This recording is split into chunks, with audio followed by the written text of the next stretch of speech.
Ha? Nak laksa sarang? Yelah, nanti abang cari, okey? Saya tunggu kat rumah tau. Nanti tunggu abang balik, kita makan sama-sama, okey? Okey sayang, I love you. Muah-muah. Hai, nasib baiklah aku ni suami yang bijak. Dah buat research awal-awal, tahulah kat mana ada laksa sarang. Kalau nak tahu kat mana, jom ikut aku.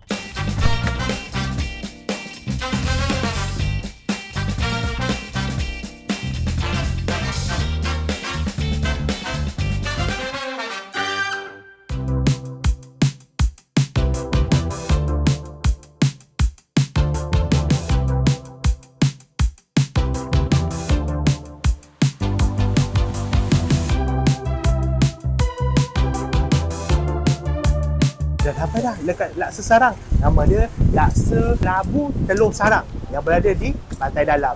Okey. Tengok kat belakang ni. Meriah kan? Assalamualaikum Kak. Waalaikumsalam. Okey Kak, kat sini apa yang special? Yang ni, laksa kat sini yang special lah, dia telur sarang, lepas tu kita letak fish cake Okey. dengan telur rebus lah. Saya nak order 2 Kak. 2, okey. Makan sini 2 mangkuk. Okey, ada nak laksa apa? Laksa Triple ke, special ke? okey, special Laksa 2. telur rebus. Special 2. Special tu apa yang ada Kak? Dia ada, kita letak telur sarang, lepas tu kita letak fish cake juga. Okey. Kita orang punya kat sini ada lebih kurang dalam 8 tahun lah. 8 tahun lama. Ha.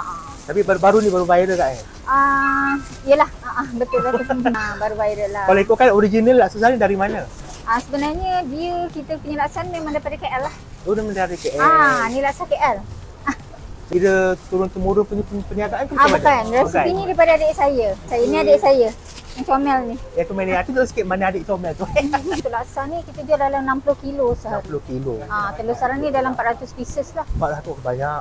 Kita pakaikan sardin putih. Oh, kalian putih. Okey. Kalau misal kata sardin putih tak ada, kita pakai apa ni? Sabah mackerel. Okey, baik. Faham. Sebab dia banyak lemak dia banyak apa?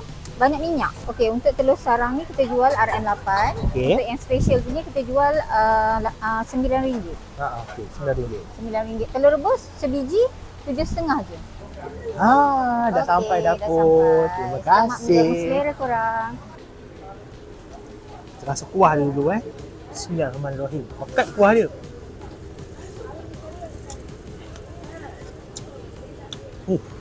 Kuah dia pekat, pedas.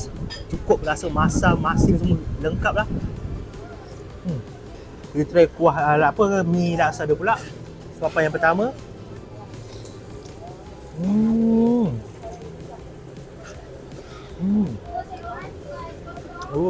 Cik malu sebenarnya nak makan ni.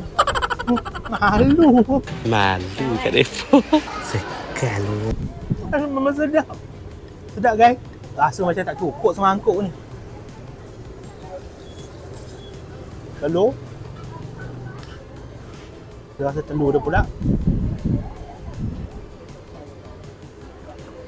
Oh, yang menariknya kan, dia ada fish cake.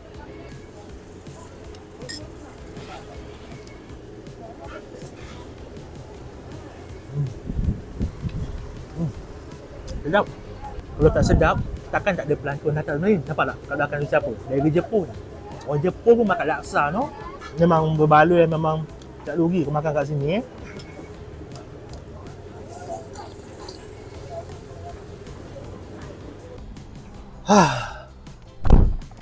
kenyangnya. Dah kenyang, mata pun ngantuk, kita balik tidur. Alamak! Bini aku punya laksa sarang!